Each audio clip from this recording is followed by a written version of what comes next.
Bismillahirrahmanirrahim. Assalamualaikum warahmatullahi wabarakatuh. Saya Ristiawati, mahasiswa Ilmu Gizi semester 3 dengan NIM 191110109, kelompok 7, mata kuliah Gizi Kuliner. Di sini saya akan mempresentasikan dan menjelaskan tentang makanan kontinental dari negara Yunani.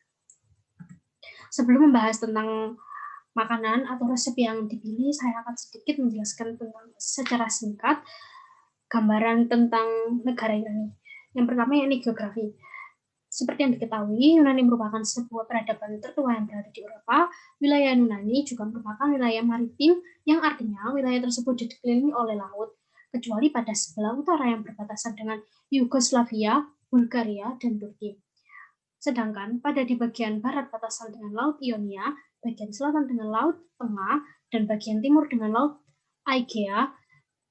Selain dikelilingi laut, wilayah di negara Turki juga terdapat pegunungan kapur dengan lembah-lembah yang terjal. Nah, kondisi ini membentuk kelompok-kelompok masyarakat yang terpisah dan menjadi mandiri. Keadaan geografis ini juga menciptakan bangsa Yunani kuno hidup sebagai pedagang. Walaupun tanahnya yang kurang subur, sebagian di antaranya hidup sebagai petani gandum. Yunani juga mempunyai garis pantai terpanjang ke-11 di dunia, yakni 13.676 km dengan banyaknya kepulauan, yakni sekitar 1.400, di mana 227-nya berpenghuni, termasuk Pulau Kreta, Dodekanese, Cyclades, dan Kepulauan Ionia. Sedangkan 80% tanah Yunani terdiri dari pegunungan. Gunung tertinggi yang berada di Yunani adalah Gunung Olympus. Selanjutnya, demografi dari negara Yunani.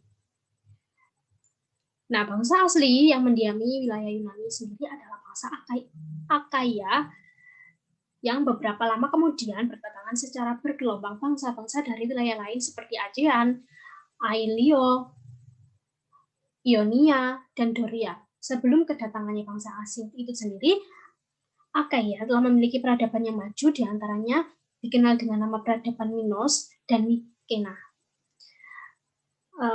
Terjadinya percampuran bangsa Aegean dengan bangsa Akia menghasilkan budaya kuno yang berpengaruh terhadap kebudayaan pada generasi berikutnya dan meluas ke berbagai wilayah di Eropa. Salah satunya adalah kepercayaan kepada banyak dewa. Demografi Yunani mengacu pada demografi populasi yang menghuni semenanjung Yunani. Populasi Yunani diperkirakan oleh PBB sebesar 10.522.246 pada tahun 2018. Nah, budaya makan dari negara Yunani. Negara Yunani mempunyai sumber daya alam yang terbatas, hanya sekitar 1/5 dari luas wilayahnya yang sangat cocok untuk pertanian. Dan banyak sekali wilayah yang biasa digunakan untuk pertanian yang mempunyai tanah yang terlalu kering dan buruk untuk ditanami tanpa adanya irigasi. Selanjutnya, pada makanan Yunani atau Greek food atau Greek cuisine masuk ke dalam kategori hidangan sehat karena kaya akan sayuran dan umumnya tidak melalui proses memasak yang panjang. Jadi memasaknya hanya waktu yang relatif sebentar. Untuk jenis proteinnya, dari negara Yunani pun kaya akan seafood, dikarenakan Yunani berada di wilayah tropis Mediterania, dan untuk bahan-bahannya yang khas, yakni dari buah zaitun, keju feta, pita bread, hingga Greek yogurt. Nah, Greek cuisine adalah bagian dari budaya Yunani dan dicatat dalam gambaran dan teks dari zaman kuno. Pengaruhnya menyebar ke Roma kuno dan kemudian ke seluruh Eropa serta sekitarnya. Masakan Yunani kuno dicirikan oleh kehematannya dan didasarkan pada 3 serangkaian Mediterania. Karena Yunani berada di wilayah tropis Mediterania. Untuk tren pola makan Yunani, berlanjut di zaman Romawi dan Ottoman, dan baru berubah belakangan ketika terjadinya kemajuan teknologi yang telah membuat daging lebih tersedia atau terpenuhi untuk kebutuhan. Anggur dan minyak zaitun selalu menjadi bagian utamanya, dan penyebaran anggur dan pohon zaitun di Mediterania lebih maju berkorelasi dengan penjajahan Yunani. Bahan penting lainnya yang termasuk adalah pasta, keju, jus lemon, dan lain sebagainya. Melanjutkan tradisi dari masakan Yunani kuno dan Bizantium sambil menggabungkan ide-ide Ottoman, Timur Tengah, bahkan Italia. Untuk resep yang dipilih adalah Locomandes. Locomandes ini merupakan jenis donat yang berasal dari negara asalnya, yakni negara Yunani. Donat ini berbentuk bola-bola madu manis yang digoreng dengan keemasan serta renyah. Secara tradisional dijadikan sebab dengan rendaman sirup madu panas, lalu ditaburi kayu manis, dan terakhir dihiasi dengan kenari cincang atau biji-bijian yang dipanggang. Donat khas Yunani ini pertama kali ditemukan penjajah dan pakar Ibnu Battuta pada abad ke-14 sebelum menemukannya hidangan yang dia kenal sebagai Lukaimat al-Qadi saat makan malam di Multan.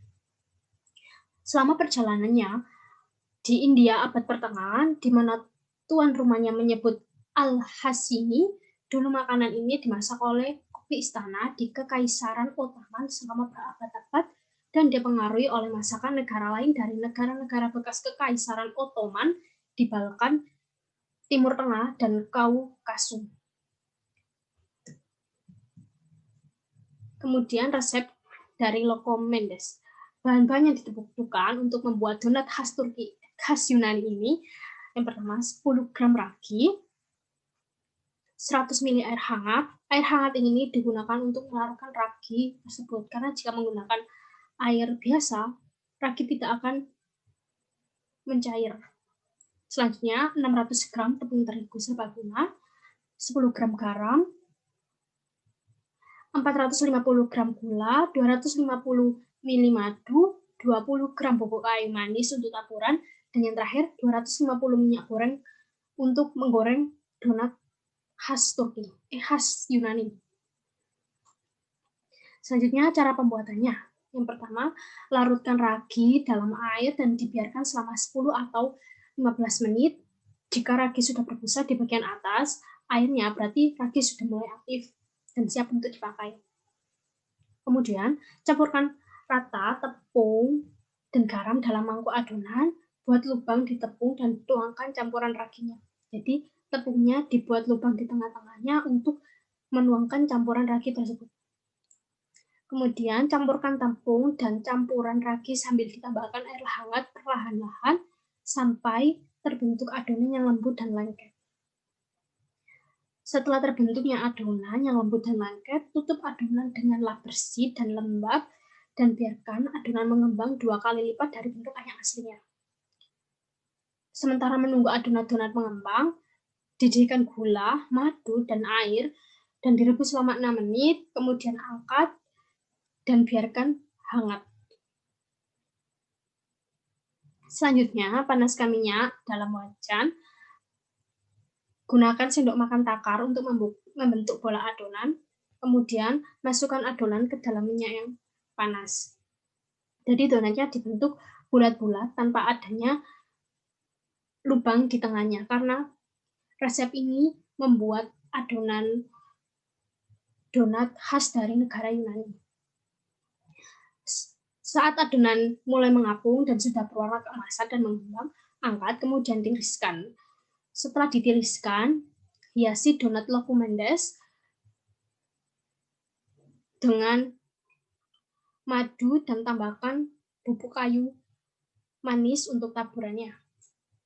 Ciri khas dari donat khas Yunani ini, donat ini berbentuk bola-bola madu manis yang digoreng keemasan dan renyah. Jika donat pada umumnya memiliki lubang pada tengah-tengahnya, berbeda dengan donat Yunani ini hanya berbentuk bulatan bola-bola. Nah, secara tradisional disajikan dengan rendaman sirup madu panas, kemudian ditaburi kayu manis dan dihiasi dengan kenari cincang atau biji wijen panggang. Untuk resep yang saya ambil tidak menggunakan wijen panggang atau kenari cincang, hanya menggunakan kayu manis dan madu sebagai toppingnya. Yang terakhir, kandungan gizi dalam Loco Mendes. Yang pertama, ragi 10 gram mengandung 29,5 kalori, 3,82 karbohidrat, 3,83 protein, 0,46 lemak, dan 5 sodium. Selanjutnya, tepung terigu dengan berat 600 gram mengandung 2.184 kalori, 456 karbohidrat, 60 protein, dan 6 lemak. Garam dengan berat 5 gram hanya mengandung 1.938 sodium. Gula dengan berat 450 gram mengandung 1.737 kalori, 450 karbohidrat. Untuk madu dengan berat 250 ml mengandung energi 760 kalori, karbohidrat 205, protein 0,8. Selanjutnya, bubuk kayu manis 20 gram memiliki kandungan energi 52,2 kalori, karbohidrat 15,97, protein 0,778, dan lemak 0,638. Selanjutnya, minyak goreng yang untuk menggoreng adonan dengan berat 250 ml mengandung energi 2.210 dan lemak 250. Jumlah keseluruhan total dari bahan tersebut energinya 6.972,7 kalori, karbohidrat 1.130,79, protein 65,405, lemak 257,098, dan sodium 1.943. Slide yang terakhir, daftar pustaka, referensi yang didapat dari isi penjelasan tersebut. Terima kasih, kurang lebihnya saya mohon maaf jika ada salah kata ataupun salah perbuatan. Terima kasih. Assalamualaikum warahmatullahi wabarakatuh.